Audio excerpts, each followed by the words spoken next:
골로새서 2장 6절로 7절 말씀 같이 합독하시겠습니다. 그러므로 너희가 그리스도 예수를 주로 받았으니 그 안에서 행하되 그 안에 뿌리를 박으며 세움을 받아 교훈을 받은 대로 믿음에 굳게 서서 감사함을 넘치게 하라. 아멘. 기도합니다. 하나님 아버지 감사합니다. 한 주간도 주님의 은혜 가운데 살게 하시고 이 시간 주님 앞에 나와 몸과 마음과 정성과 뜻을 다하여 하나님 앞에 예배드리게 하여 주시니 감사합니다. 하나님, 이 시간 우리의 예배 가운데 주님 함께 하시고 우리의 예배 가운데 주님의 놀라운 역사가 나타나게 허락하여 주시옵소서. 몸과 마음과 정성과 뜻을 다하여 주님 앞에 예배 드립니다. 하나님을 신령과 친정으로 주님 앞에 예배 드립니다. 주님을 경외합니다. 주님을 사랑합니다. 또한 모든 것을 베풀어 주신 주님 앞에 또한 감사함을 드리옵나이다. 하나님, 그저 주님 앞에 감사할 것밖에 없사오니 우리의 감사를 받으시고 우리의 모든 것을 주님의 홀로 영광받아 주시옵소서. 부족하고 연약한 종서 싸우니 주여 말씀을 넣어 주시옵소서. 우리가 그저 왔다 가면 아니 됩니다.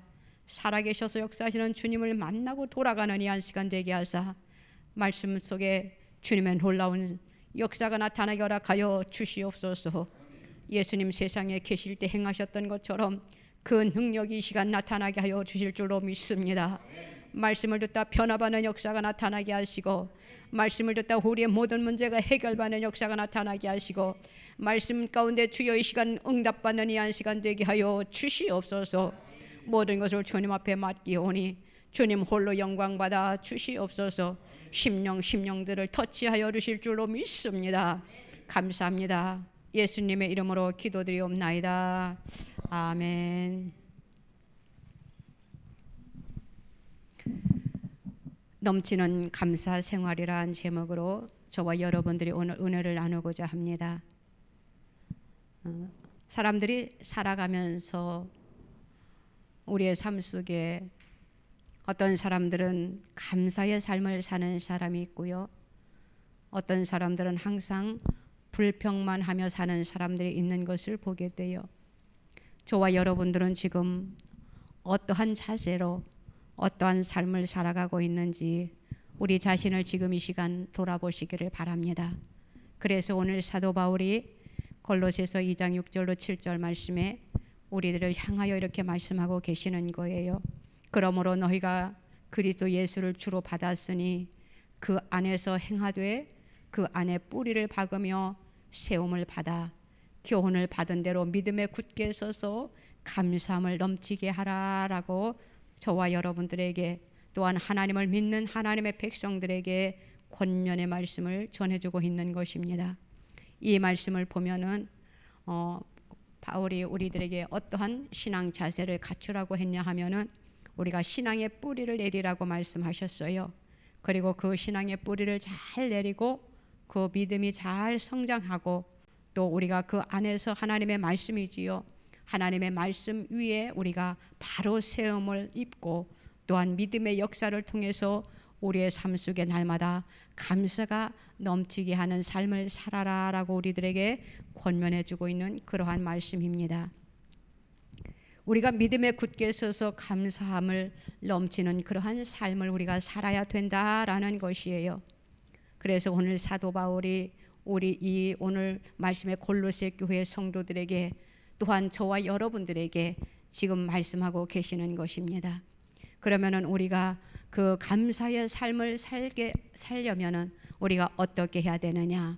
우리가 신앙의 우리의 성장된 모습을 우리가 보여줘야 된다라는 것이에요. 그래서 감사는 무엇을 말하고 있느냐? 우리가 신앙의 열매를 맺는다라는 것이에요. 우리가 감사하는 사람을 통해서 또 우리가 감사의 삶 속에서 하나님께서 우리들에게 많은 신앙의 성령의 열매를 맺게 해주시는 것이에요. 우리가 살아오면서 하나님 앞에 받은 것이 얼마나 많이 있는지 몰라요. 첫째는 나를 구원하여 주신 그 은혜에 우리는 너무나도 감사하고 또한 우리가 지금 이렇게 편안하게 살 수 있는 우리의 삶에 축복을 주신 것도 우리는 하나님 앞에 감사하고, 또 받은 은혜에 우리가 감사할 때 하나님께서는 우리들에게 더 큰 축복으로, 더 큰 은혜로 우리들에게 입혀주시는 것을 저와 여러분들은 믿으시기 바랍니다. 감사하는 생활은 어떠한 것이냐? 바로 우리의 믿음을 자라게 하는 그러한 것이에요. 감사하는 그 삶 속에 우리의 믿음도 쑥쑥 성장되어진다라는 것이지요. 원망과 불평하는 생활은 우리의 믿음을 약하게 만드는 것이에요.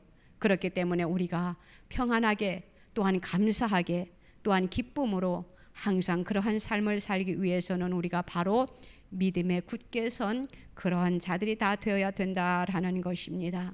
마귀는 어떠한 역할을 하고 있느냐? 하나님을 믿는 자녀들에게 불평을 자꾸 심어주려고 하지요. 감사할 것이 없잖아. 감사할 것이 무엇이 있겠니? 네 삶이 지금 이런데, 너의 형편이 지금 이런데 하면서 자꾸 우리들에게 원망과 시기와 불평과 짜증을, 또한 모든 것을 미워하는 그런 마음을 가져다 주는 것이 바로 마귀가 하는 행동이에요. 그렇기 때문에 이 마귀를 어떻게 물리칠 수 있느냐? 간단하다라는 것이에요. 그냥 삶 속에 감사합니다라고 하면은 마귀가 놀라서 도망간다라는 것이에요. 왜냐하면 마귀는 어떻게 해서라도 한 사람이라도 넘어뜨리려고, 쓰러지게 하려고, 멸망의 길을 가게 하려고 하는 것이 사탄의 행동이잖아요. 그런데 우리가 그 어려움 속에서 하나님 앞에 더욱더 모든 것이 하나님의 은혜입니다. 내가 지금 힘든 것도 하나님의 은혜고요. 나에게 지금 주어진 것도 하나님의 은혜고요. 내가 이렇게 편안하게 살 수 있는 것도 하나님의 은혜고요. 그러면서 하나하나 감사로 모든 것을 바꾸어 놓으면은 하나님께서 기뻐하시고 마귀는 우리들에게 근접도 못한다라는 것이에요. 우리가 가정에서도 마찬가지잖아요. 우리가 자녀들을 우리가 키워보면서 자녀들이 어려서부터 부모님의 말씀에 순종하는 그러한 자녀들은요, 커서도 부모님에게 효도하는 그러한 것을 우리가 볼 수 있잖아요. 그런데 어떤 부모는 그 자녀가 그렇게 공을 들여서 또 그냥 밤낮 없이 수고하면서 자녀를 키웠는데도 그 자녀는 늘 불평만 해요. 왜냐하면은 자기가 원하는 그 욕구를 채워주지 못한다고. 그래가지고 부모는 잘하려고 하는데도 자기에게 만족함이 없으니까는 자꾸 부모님의 말씀에 거역하고 또 부모님의 말씀을 불순종하는 그러한 것들을 보게 됩니다. 우리 하나님께서는 우리 자녀들에게 일컬어 말하지요. 네 부모를 공경하라. 이것이 하나님의 뜻이라고 말씀하셨어요. 그러할 때에 너희가 이 땅에서도 잘되고 내가 너에게 복을 주리라 라고 주님이 분명히 말씀하셨는데, 오늘날 이 시대를 살아가는 오늘 현 시대를 한번 보세요. 가정들마다 이렇게 둘러보면은 행복한 가정이 있는가 하면은 조금 힘든 가정들이 있어요. 어떤 가정은 자녀로 인해서 행복한가 하면은 그 자녀로 인해서 힘들어하는, 늘 기도 제목을 갖고 울면서 하나님 앞에 기도하는 그러한 삶을 사는 그러한 가정들도 없지 않아 있는 것을 보게 됩니다. 그래서 우리는 어떻게 해야 되느냐? 자녀들을 어려서부터 믿음으로 잘 키워야 된다라는 것이에요. 말씀 안에서, 믿음 안에서 어려서부터 부모님이 기도로 키운 그 자녀들은요, 감사의 삶을 살게 되고 그 부모의 감사함을 알게 되고 또 하나님을 알게 된다라는 것이에요. 그래서 감사의 삶을 살 때 하나님께서 더 좋은 것으로, 더 큰 축복으로 우리가 받게 된다라는 것을 우리는 말씀을 통해서 알게 됩니다. 그리고 또 그 감사의 삶을, 그러한 삶을 사는 그러한 하나님의 자녀들에게 예를 들어 어려움이 왔어요. 그러면은 하나님께서 이렇게 보고 계시다가 그 감사의 삶을 살고 있는 자녀들의 그 삶을 하나님께서 외면하시지 아니해요. 그래서 그 사랑하는 자녀가 평소에 감사의 삶을 살면서 하나님 감사합니다 하면서 신앙을 잘 지킨 그러한 백성들이 하나님 앞에 하나님 나 지금 힘들어요 하고 주님 앞에 기도하면은 하나님께서 즉각적으로 응답해 주신다라는 것이에요. 그래서 우리가 평소에 우리의 믿음을 잘 점검하고 평소에 우리가 하나님 앞에 감사의 삶을 잘 저축해 놓으면은 우리가 삶 속에 어려움을 당할 때 환난 날에 하나님께서 즉각 응답해 주시는 그러한 놀라운 은혜의 하나님이시라는 것을 저와 여러분들은 알아야 된다라는 것이에요. 우리가 이 세상에 올 때 우리가 무엇을 들고 온 사람은 한 사람도 없어요. 우리가 이 세상에 올 때 다 빈손으로 이 세상에 왔어요. 우리는 하나님으로부터 이 땅에 보내심을 받은 사람들이에요. 그래서 오늘날까지 우리가 이렇게 편안하게 우리가 지금 누리면서 우리가 또 생활할 수 있는 것은 모든 것이 다 하나님의 은혜다라는 것이에요. 그러니까 우리가 이 땅에 가지고 온 것이 없어요. 다시 말하면 빈손 들고 왔다라는 것이지요. 그래서 이렇게 우리가 누릴 수 있는 것, 내가 지금 하루하루 은혜 가운데 살 수 있는 것, 이 모든 것이 다 주님으로부터 왔기 때문에 우리는 이 모든 것들이 또한 주님의 것이라는 것을 우리는 항상 명심해야 된다라는 것이에요. 그래서 우리가 아하, 이 모든 것이 다 주님의 은혜구나라는 것을 깨달을 때에 그 속에서 아하, 정말 감사하구나라는 그런 입술의 고백이 저절로 나오게 되는 것이지요. 우리에게 주어진 이 모든 것들, 그 모든 것을 하나님께서는 우리들에게 이렇게 맡겨주셨어요. 살 동안 너희들이 이것을 가지고 이렇게 살다가 이제는 내가 너를 부를 때에는 너가 이렇게 오는데 네가 이 땅에서 어떠한 삶을 살았는지, 얼마만큼 하나님을 기쁘게 해드렸는지 그것을 하나님께서 체크하신다라고 했어요. 이번 주에는 아파트에 그 호마다 다르겠지만 자는데 한 새벽 2시쯤 넘었는데 비상 막 화재가 발생됐습니다 하면서 엄청 요란한, 그래서 우리 가족 넷이 그냥 놀래가지고 아무 말도 없이 서로 쳐다보기만 하는 거예요. 아, 이게 어떻게 된 거지? 또 밖에도 보고 다른 사람들은 지금 어떻게 하고 있지? 불이 어디가 났다는 거지? 하면서 이제는 막 한참 힘들었던 그런 날이 있었는데 우리 정 집사님이 누워서 가만히 생각을 하다가 이런 말을 하더라고요. 만약에 불이 나면은 우리 무엇부터 챙기고 나가야 되지? 이러더라고요. 그래서 나도 참 웃겨요. 무엇부터 챙겨? 그냥 재산부터 챙기고 통장도 챙겨가야지. 그러고 튀어야지. 우리는 그것이 거기서 무엇을 깨달았냐면은 오늘 이 말씀을 비추어 보면서 아하, 그것이 내 것인 줄 알았어요. 하나님이 주신 것을 그냥 그것이 내 소유물인 줄 알았다라는 것이에요. 그래서 그래? 만약에 화재가 발생했을 때 우리는 그냥 있는 그거 있잖아요. 그것부터 챙기고 또 통장은 다 빈 통장이지만 그래도 일단 통장은 챙겨야 되지 않겠는가? 이것부터 딱 생각이 나는 것이 바로 그게 인간의 모습이 아닌가 싶더라고요. 주님을 먼저 생각하기 전에 세상의 물질에 집착하고 있다라는 것을 알게 되었어요. 그래서 하나님 정말 어리석네요. 인간이 이러한 모습을 보이니 하나님이 우리들을 보시고 얼마나 어이가 없으시겠는가, 그 생각을 한번 해보았습니다. 그 가지고 있는 나의 재산, 그 몇 푼 되지 아니하는 그 권리증이 무엇이 그리 소중하다고 권리증부터 챙겨야 한다라는 그 머릿속에 그냥 꽉 차 있는 것을 볼 때에 하나님 정말 죄송했어요 해가지고 회개 기도도 잠깐 한 기억이 있는데 마찬가지예요. 우리가 살면서 지금 우리에게 주어진 그 모든 것은 하나님께로부터 왔다라는 것을 우리는 알아야 된다라는 것이에요. 내가 똑똑해서, 내가 잘나서, 내가 이렇게 해가지고 이 모든 것을 내가 악착같이 이렇게 했더니 이마만큼 나의 것이 되었어. 이것이 아니라 하나님께서 우리들에게 그것을 맡겨주셨다라는 것이에요. 그 맡겨주신 것을 우리는 이제는 이 세상 살면서 하나님이 기뻐하는 그 뜻대로 우리가 그것을 사용되어져야 된다라는 것이에요. 어떻게 하면 하나님을 기쁘게 해드릴까? 나에게 주어진 이 모든 것을 하나님을 어떻게 해서 기쁘게 해드릴까?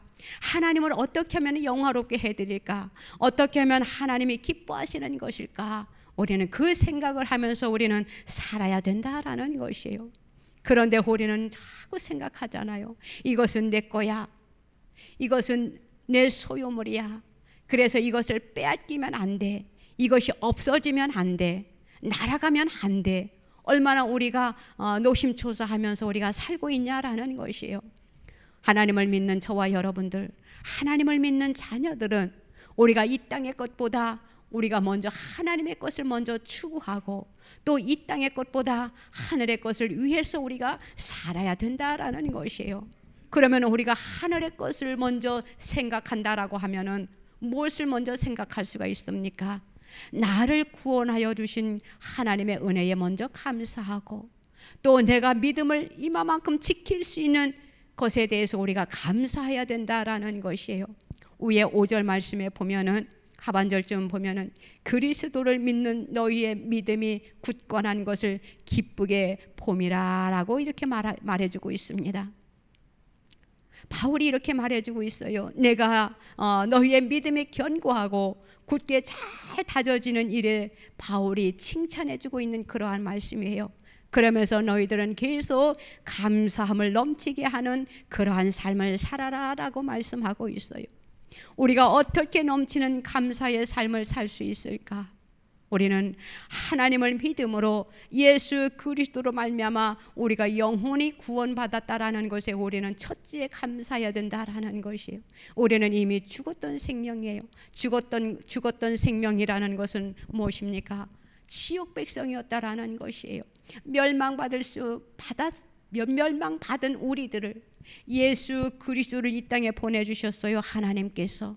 그래서 그 예수를 믿기만 하면은 우리가 구원을 받을 수 있는 이 엄청난 축복을 우리에게 주셨던 것을 우리는 하나님 앞에 감사해야 된다라는 것이에요. 우리 예수님은 구원의 길이 되십니다. 우리 예수님은 저와 여러분들을 구원해 주셨어요. 우리의 영혼의 구원을 일으켜 주신 분이 바로 예수님이시라는 것이에요. 우리 예수님은 우리의 죄를 사해 주시고 우리를 거듭나게 하시고 우리들에게 하나님의 자녀가 되는 특권을 우리들에게 허락해 주셨다라는 것이에요. 지옥 백성이었는데 이제는 하나님의 백성으로 우리를 회복시켜 주셨다라는 것입니다. 우리가 예수님을 통하지 아니하고는 구원의 길이 없다라는 것을 우리는 알아야 됩니다.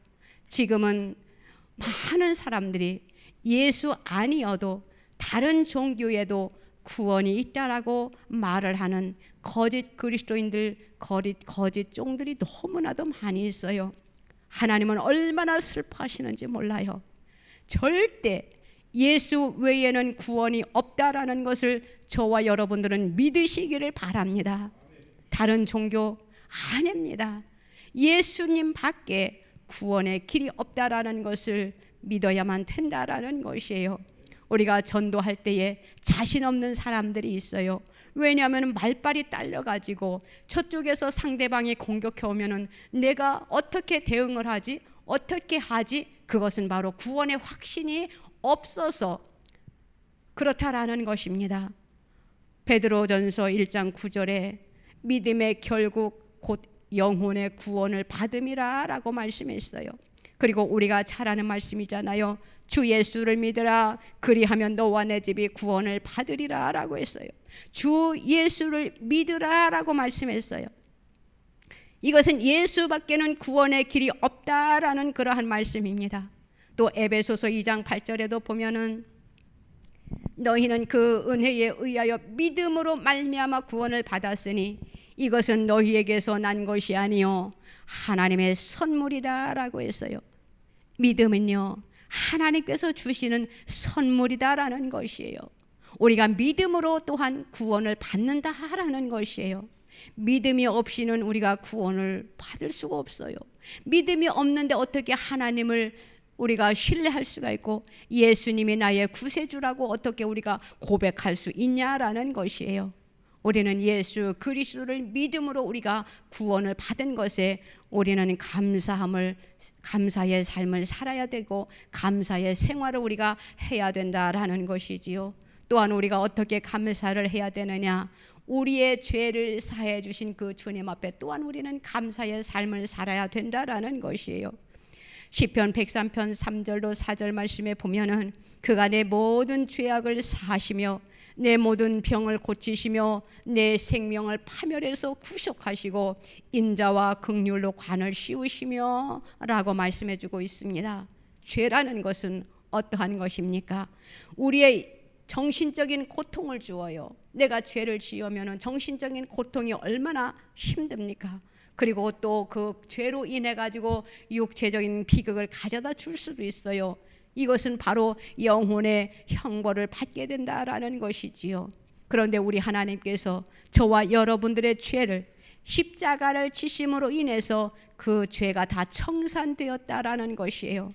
그 예수님이 십자가를 지심으로 인하여 우리의 죄악을 사해 주시고 또 우리가 살아가면서 이곳저곳 아픈 것들이 있잖아요. 그런데 주님께서 그 십자가를 지심으로 인해서 우리의 모든 병을 이미 고쳐 주셨어요.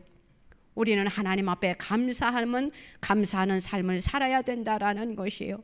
그 십자가를 지심으로 인해 가지고 생명을 파멸해서 우리를 속량해 주신 그 주님의 은혜에 우리는 감사하지 아니할 수가 없습니다.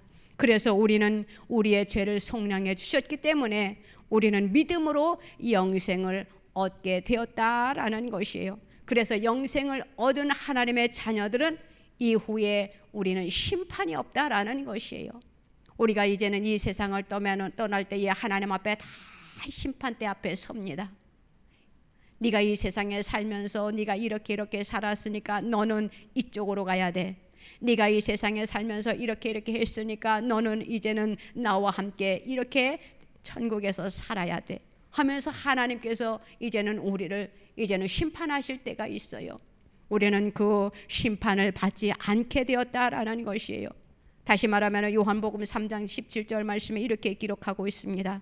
하나님이 그 아들을 세상에 보내신 것은 세상을 심판하려 하심이 아니요. 어떻게 하신다고 하셨느냐? 그로 말미암아 세상이 구원을 받게 하려 하심이라라고 했어요. 그래서 하나님께서는 심판을 하고 싶지 않지만 하나님을 믿지 아니하는 자들이 있기 때문에 그들을 심판해야 된다라는 것이에요. 우리 예수님께서는 이 세상에 심판하러 오신 분이 아닙니다. 우리를 구원하러 오신 분이에요. 그런데 하나님을 믿지 아니하는 자들은 심판을 하셔야 돼요. 왜냐하면 지옥에 보내야 되기 때문에. 저와 여러분들은 이미 심판을 면한 하나님의 자녀들이에요. 얼마나 감사한지 모릅니다. 우리는 이제는 그 저주에서 그 유황불에서 이제는 하나님의 그 천국에 이제는 주님과 함께 주님의 손을 잡고 이제는 우리가 황금길을 걷는 그러한 하나님의 자녀들이 다 되었다라는 것이에요. 그래서 바울이 그 모든 넘치는 은혜에 너희들은 감사해야 된다라고 권면의 말씀을 우리들에게 오늘 하고 있는 것입니다. 또 우리가 이 세상에 살면서 우리는 어려움을 당할 수가 있습니다. 그런데 그 어려움 속에서 그 어려움을 보고 우리가 한숨 짓는 것이 아니고 그 어려움 속에서 하나님께서 나에게 어떠한 것을 더 좋게 만드시려고 어떻게 나를 유익하게 하시려고 이 고난을 주셨는가, 그 속에서 우리가 깨닫고 그 고난 속에서 더 유익하게 해주시려고 하시는 그 하나님의 은혜에 우리가 감사해야 된다라는 것입니다. 우리가 잘 알고 있잖아요. 욥기서에 보면은 욥을 잘 알고 있잖아요. 그래서 하나님께서 우리들에게 주신 그 고난은요, 우리들을 유익하게 하시기 위해서라고 시편 34편 19절 말씀에 기록되어 있어요. 어떠한 말씀이냐? 의인은 고난이 많으나 여호와께서 그의 모든 고난에서 건지시는도다라고 말씀해주고 있습니다. 하나님을 믿는 자와 하나님을 믿지 아니하는 자의 차이점이 이 시편 33편 19절에 나와 있다라는 것을 우리가 밝히 알 수가 있어요. 왜냐하면은요, 의인은 고난이 많으나 여호와께서 그의 모든 고난에서 건지신다라고 하셨잖아요. 하나님을 믿지 아니하는 자들은요, 이 고난이 올 때 그만 쓰러집니다. 견디지 못해가지고, 그래가지고 좋지 않은 생각들을 하게 되지요. 불평을 하게 되지요. 원망을 하게 되지요. 그런데 하나님을 믿는 자녀들은 어떻습니까? 믿지 아니하는 자와의 차이점이 여기에 있다라는 것이에요. 고난이 왔을 때 우리는 다시 한번 자기의 주의를 돌아봅니다. 나 자신을 돌아봅니다. 하나님과의 관계를 다시 한번 생각합니다. 그래서 하나님 앞에 기도하지요. 하나님, 내가 지금 이러한 어려움에 내가 지금 처해 있어요. 주님은 다 알고 계시지요. 보고 계시지요. 나 좀 도와주세요 하면서 하나님 앞에 기도하게 된다라는 것이에요. 이것이 불신자와 하나님을 믿는 자녀의 차이점이라는 것이에요. 우리가 살면서 우리가 한번 욥을 생각해 보세요. 욥은요, 그 우스 땅에서 부자로 살았어요. 그래서 그는 안정된 삶을 살았어요. 그런데 그에게 어떠한 일들이 주어졌습니까? 어떠한 환난, 어떠한 고난이 그에게 주어졌습니까? 어느 날 갑자기 사탄으로부터 시험을 받게 되지요. 이것은 하나님 앞에 허락받은 시험입니다. 그래서 사탄이 이제는 그 욥을 찾아가 그 가정에 이제는 화가 임하게 하는 것을 볼 수가 있어요. 욥이 누리고 있는 그 재산과 그 자녀들을 그냥 다 몰살시키는 그러한 것을 보게 되지요. 그런데 그뿐입니까? 욥에게 그만 몸에 종기를 나게 해가지고 어떻게 했어요? 견딜 수가 없어요. 그래서 그 기와 조각으로 얼마나 힘들면은, 얼마나 고통스러우면은 그 기와 조각으로 자기의 몸을 한번 긁는다라고 한번 우리가 한번 생각을 해보세요. 그 고통이 얼마나 심했을까? 그런데 가정에서도 그렇잖아요. 또 부모와 형제, 자녀, 모든 관계에서도 제일 가까운 사람이 부부라는 것을, 그러면은 남편이 힘들 때 누가 위로를 해줘야 될까요? 모두가 다 떠난다 하더라도 아내가 위로해줘야 되잖아요. 또 바꿔서 아내가 힘들면 누가 위로해줘야 됩니까? 세상 모든 사람들, 자식들, 부모들이 다 떠난다 하더라도 남편이 위로를 해주는 것이 정상적이잖아요. 그런데 아내가 그 욥을 향해서 뭐라고 말하고 있어요? 욥기 2장 9절 말씀에 보니까 그의 아내가 그에게 이르되 당신이 그래도 자기의 온전함을 굳게 지키느냐? 하나님을 욕하고 죽으라 라고 해서. 얼마나 무서운 말입니까? 아내로서는 해서는 안 될 말을 이 욥의 아내가 했다라는 것이에요. 이 말씀을 읽으면서 야, 어쩌면 이런 여자하고 살 수 있을까? 불행이었어요. 그런데 그 욥은 아내를 향해서 뭐라고 했습니까? 그대의 말이 한 어리석은 여자의 말 같도다. 우리가 하나님께 복을 받았은즉 화도 받지 아니하겠느냐 하고 입술로 범죄치 아니했다라고 했어요. 우리는 여기에서 무엇을 발견할 수 있습니까? 하나님의 위대한 믿음을 욥을 통해서 우리가 알 수 있다라는 것이요. 참 신앙이라는 것은 그런 것 같아요. 그 신앙을 테스트해 보려면은, 그 사람의 믿음을 테스트해 보려면은요, 어려움이 닥쳤을 때 그 사람의 믿음을 보면은 그 사람의 신앙을 알게 된다라는 것이에요. 저와 여러분들의 믿음을 지금 한번 체크해 보세요. 좋을 때는 우리 모두 다 감사합니다, 감사합니다 할 수가 있어요. 그런데 나에게 어려움이 왔을 때 우리가 진정 감사합니다라는 말이 나올 수 있겠느냐라는 것이에요. 저도 때로는 어려움에 당했을 때 아하, 이것은 나만이 할 수 있는 거기 때문에 나에게 주신 거야. 이것으로 인해서 하나님의 무슨 큰 뜻이 있겠지 하고 감사한 적이 있었거든요. 그런데 그것이 그냥 더 역반응으로 나타나니까 그 기도가 바뀌어졌어요. 하나님, 처음에는 감사합니다. 내가 능히 감당할 수 있으니까 나에게 더 유익하게 하시려고, 더 좋은 결과를 나게 하시려고, 더 큰 축복을 주시려고 나에게 이렇게 어려움을 주셨구나 해가지고 처음에는 엄청 감사함으로 받아들였어요. 그런데 그것이 자꾸 막 역으로 꼬이니까는 그때 다시 한번 그 기도가 사라지고 불평이 앞서더라고요. 하나님, 어찌하여 그 많고 많은 사람들 중에 나에게 이러한 어려움을 주어가지고 내가 왜 생각지도 않은 이 어려움을 내가 지금 헤쳐나가야 됩니까? 나 너무나도 힘들어요 했을 때가 있거든요. 그럴 때 이 말씀을 비추어 보니 얼마나 하나님 앞에 자신이 부끄러운지 모릅니다.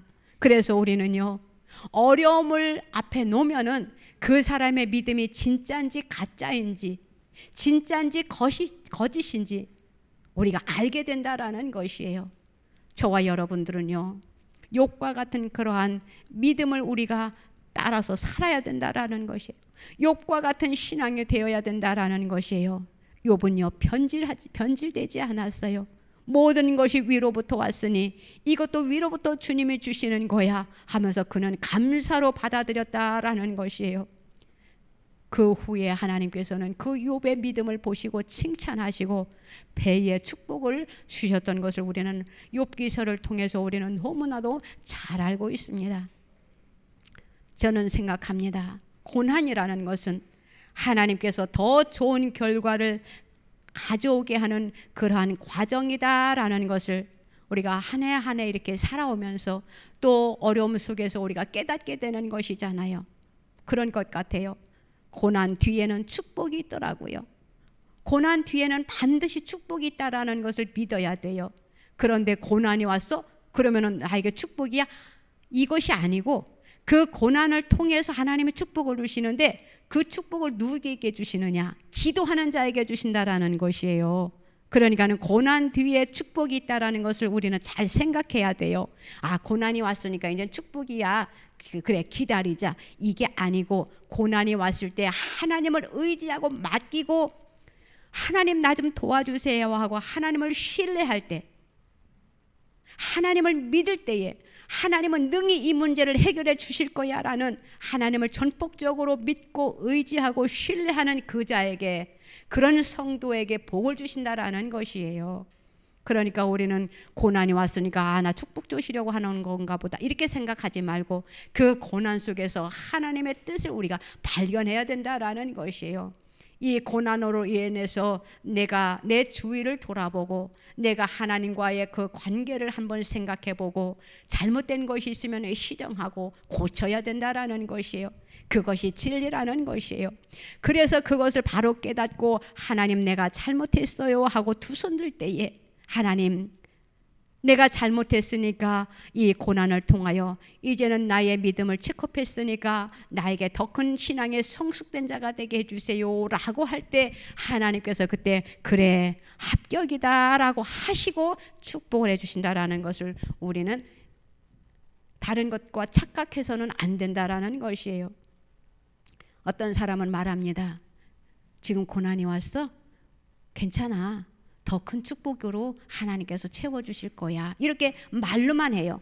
그것이 절대 아니다라는 것이에요.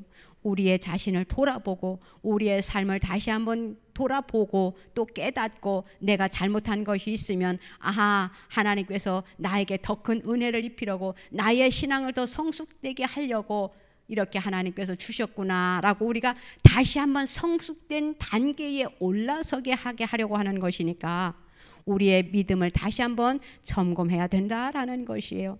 그래서 시편 119편 71절에 이렇게 말하고 있습니다. 고난 당한 것이 내게 유익이라. 이로 말미암아 내가 주의 율례들을 배우게 되었나이다. 아멘.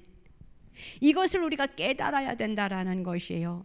그냥 고난이 왔다고 축복이야 이게 아니고 내가 하나님과의 그 관계가 어떤지 우리가 그 자신을 믿음을 점검해야 된다라는 것이에요. 하나님의 말씀들을 이렇게 생각해야 된다라는 것이에요. 그래서 하나님과의 올바른 관계를 맺어야 된다라는 것이에요.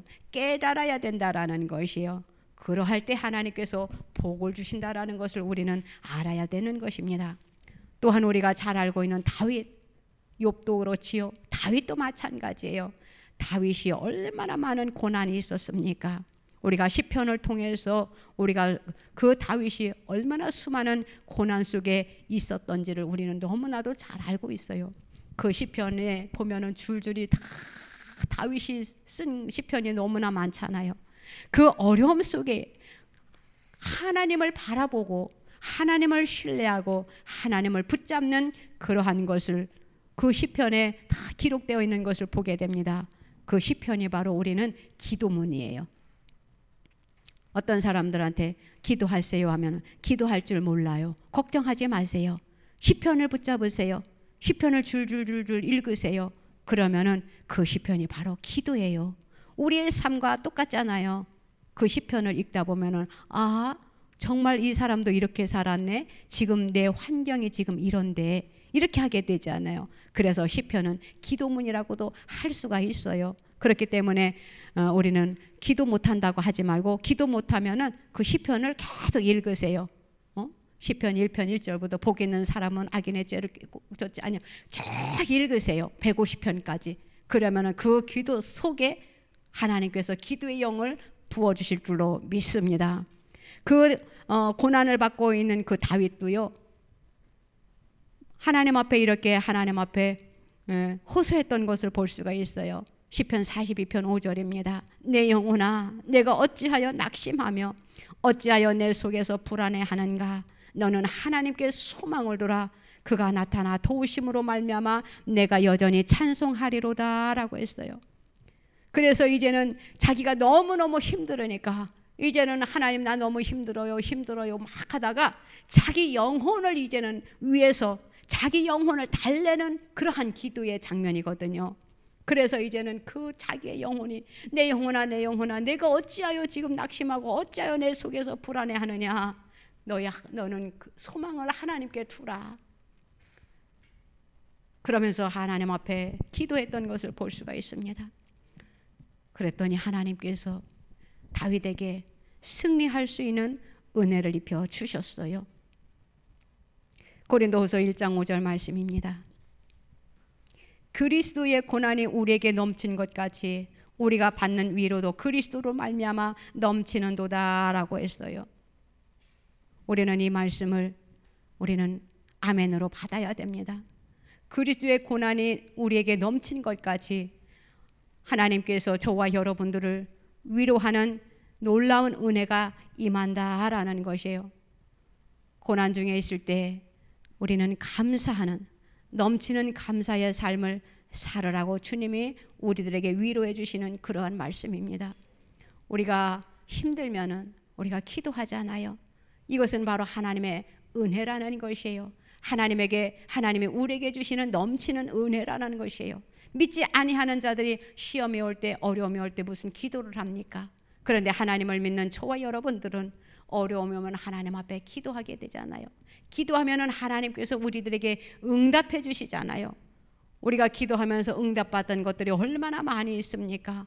제가 하루는 이렇게 생각을 해보았어요. 내가 하나님 앞에 기도했을 때 하나님께서 나에게 주신 은혜가 무엇이고 응답해 주신 것이 무엇이고 아직까지 이루어지지 아니한 것이 무엇인가 생각을 해보았더니 하나님으로부터 응답받은 것이 얼마나 많이 있는지 하나님 앞에 그저 눈물이 나오면서 하나님 앞에 감사가 저절로 나오더라고요. 내가 이렇게 어려움에 처해 있을 때 하나님 앞에 기도했더니 하나님께서 이루어 주신 것이 얼마나 감사한지. 우리가 하나님 앞에 기도하면은 하나님께서는 반드시 응답해 주시는 하나님이시라는 것을 저와 여러분들은 믿으시기를 바랍니다. 우리가 하나님 앞에 응답받지 못하는 것은요 한 가지예요.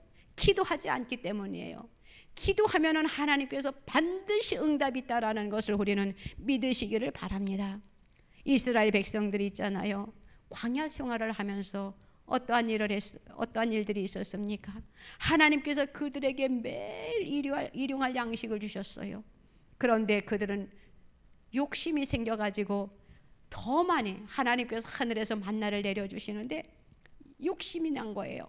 그래가지고 하루 먹을 것만 그냥 딱 맞게, 가족이 둘이면 둘, 넷이면 넷, 여섯이면 여섯, 아무튼 자기 가족에게 딱 맞게 그 일용할 양식을 구해오면 되는데, 인간의 그게 바로 탐욕이거든요. 욕심이거든요.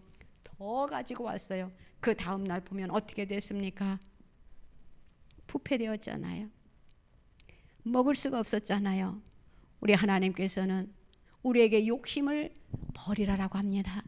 욕심이 너무 과하면은요, 그것이 탈이 나요.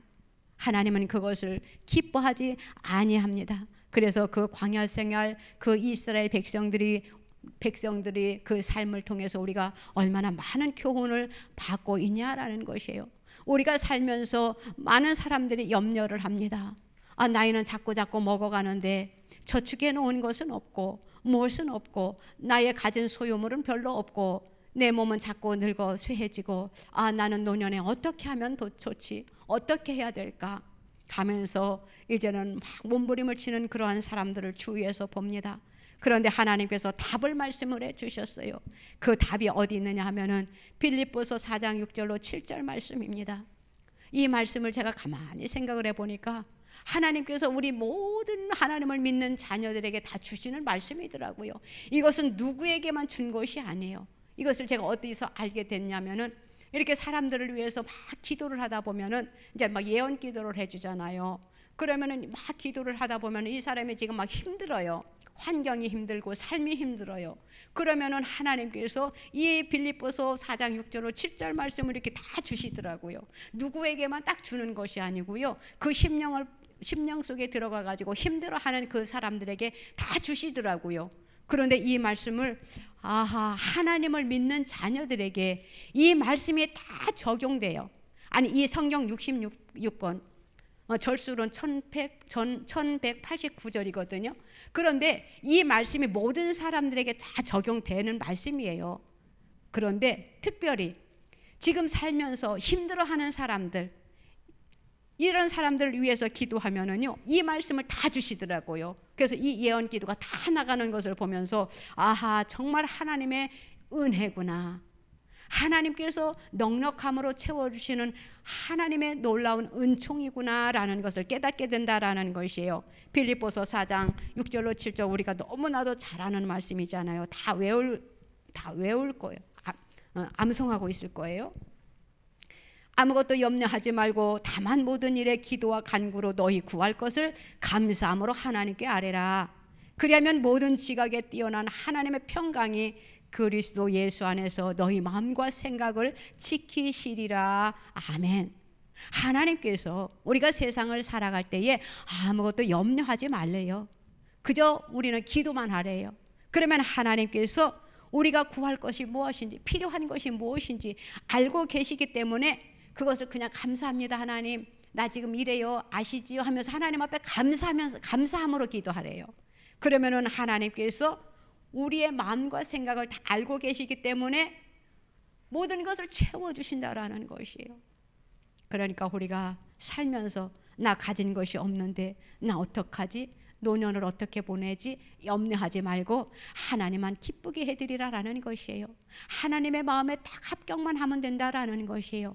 하나님을 기쁘게 해드리면, 하나님의 마음을 즐겁게만 해드리면 하나님께서 알아서 평강의 복으로 채워주신다라는 것이에요. 얼마나 감사합니까? 우리 신앙이라는 것은요, 어디서 자랄 수 있느냐? 기도 속에서 자랄 수 있어요. 기도해야만이, 기도하면은 우리의 신앙이 성장한다라는 것을 우리가 알게 됩니다. 기도할 때요, 열심도 생겨요. 기도하다 보면은 막 뭔가 막 도전하잖아요. 막 열심도 생기잖아요. 막 힘이 나잖아요. 그리고 또 하나님의 말씀에 또 순종도 하게 되잖아요. 그리고 또 남들과 다툴 일이 있을 때도 우리는 기도하는 사람은 꾹 절제하게 되잖아요. 그래서 다투지도 아니하고 또 싸우지도 않아요. 그리고 또 좋지 않은 일이 있어도 원망하지 않아요. 모든 것이 어디로부터 나온 것이냐? 기도할 때, 기도하는 백성들에게 하나님께서 그러한 놀라운 능력을 허락해 주신다라는 것입니다. 우리는 시시때때로 하나님 앞에 기도해야 돼요. 기도해야만이 하나님께서 우리들에게 필요한 것을 채워주시는 그러한 놀라운 하나님이시라는 것입니다. 하나님께서는 우리들에게 뭐라고 말씀하셨어요? 구하라라고 하셨어요. 구하면은 하나님께서 어떻게 하신다고 하셨습니까? 우리에게 주신다고 말씀하셨어요. 또 우리가 하나님 앞에 하나님을 찾으래요. 하나님 어디 있어요? 하나님 나 여기 있어요. 그러면 하나님도 그래 내가 너 하나님도 우리들을 만나 주신다라는 것이에요. 그리고 우리가 주님의 문을 두드리랍니다. 하나님, 내가 주님 이렇게 주님 앞에 기도하고 있어요. 모든 것이 열려지기를 원하나이다. 주님을 만나고 싶어요. 하면서 주님 앞에 기도하면은 하나님께서 우리의 필요한 모든 것들을 골고루 예비해 놓으셨다가 구하는 자에게 주신다라는 것이에요. 하나님께 구해야 주시지 구하지 아니하는데 주실 수가 없어요. 기도하면 이렇게 하나님께서 기도하라 구해라 기도하면은 하나님께서 이렇게 하신다라고 합니다. 그러면은 기도하라는 빼먹고 하나님이 이렇게 주시겠다라는 그 끝에 것만 들어요.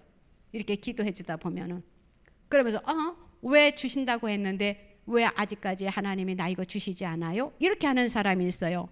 아니에요. 기도가 동반될 때 하나님께서 주시는 거예요. 기도할 때 하나님께서 역사해 주시겠다라는 것이에요. 기도할 때 하나님께서 필요한 것을 채워주시겠다라고 하셨지 앞에 것은 빼먹고 뒤에 것 주시겠다라고 한 것만 우리가 생각하면 안 된다라는 것이에요. 하나님께서는 기도하는 자를 기뻐하셔요. 기도하는 자를 가까이 하셔요. 그래서 기도하는 자가 입술을 벌려 주여 하면서 사랑합니다, 감사합니다 하면은 하나님께서 그 이상의 것까지 채워주시는 그러한 놀라운 하나님이시라는 것을 저와 여러분들은 알아야 돼요. 그래서 하나님께서 우리에게 뭐라고 말씀하셨느냐? 기도하라 하시면서요. 기도를 할 때 하나님께서 내 입을 크게 열라 내가 채우리라 라고 이렇게 말씀하셨거든요. 우리는 이것은 무엇이냐? 내 입을 크게 열라 내가 채우리라. 자, 예를 들어 볼게요. 지금 우리의 발등에 불이 떨어졌어요. 그러면 우리가 어떻게 합니까? 그냥 아 뜨거 이럽니까? 아 뜨거 이러잖아요. 응? 이것은 다시 말하면 간절하게 기도하라는 것이에요. 때로는 목숨을 거는 기도를 하라는 것이에요. 너에게 지금 어려움이 닥쳤니? 너에게 지금 힘든 일이 있니? 나 힘들어요. 이렇게 하지 말고 하나님 나 지금 너무 힘들어요 하면서 내 몸을 하나님 앞에 온전히 드리라라는 것이에요. 그러할 때 그 애절한 그것을 우리가 애절한 기도다라고 하거든요. 그 애절한 기도, 애통하는 기도를 하나님 앞에 드릴 때에 하나님께서 우리의 기도에 우리의 입을 크게 열 때 하나님께서 채워주신다라는 것이에요. 다시 말하면 애절한 기도, 애통하는 기도를 드릴 때에 하나님께서 그 기도에 반드시 속히 응답하시겠다라는 것입니다. 어떤 사람들은 기도합니다. 나 지금 야복강에서 야곱이 씨름하던 그러한 씨름하는 그런 기도를 나도 지금 해야 되겠어. 그런 이야기 많이 들어봤잖아요. 그 야복강가에서요. 그 야곱이 지금 형 에서가 지금 자기를 죽이려고 쫓아오는 그 장면이잖아요. 그때 그냥 하나님 우리 형 에서가 나 지금 잡으러 와요 이러면 되겠어요? 안 되잖아요. 하나님 나 지금 큰일 났어요.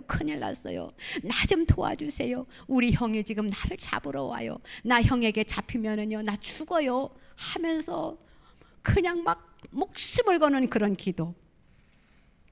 그럴 때에 하나님께서 어떻게 하시겠어요? 난 널 모른다고 하나님이 버리시겠습니까? 외면하시겠습니까? 등 돌리시겠습니까?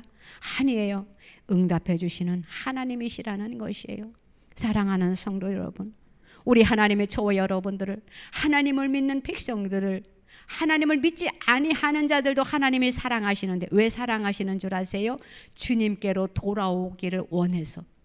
하나님이 이 세상을 창조하시고 우리 인간들을 다 창조하셨어요. 어떤 사람들은 말합니다.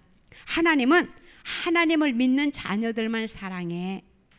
그것은 조금 다시 한번 생각해 봐야 돼요. 아니에요. 하나님을 믿지 아니하는 자들도 하나님이 창조하신 피조물이에요.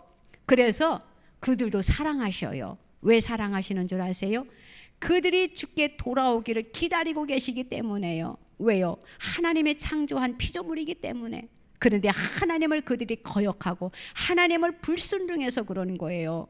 그렇기 때문에 하나님은 온 인류를 다 사랑하십니다. 그런데 하나님을 믿는 자녀들은 더 사랑하시지요. 우리는 하나님의 사랑에 더 깊이 젖어들기를 바랍니다. 우리 부모, 자녀도 그렇잖아요.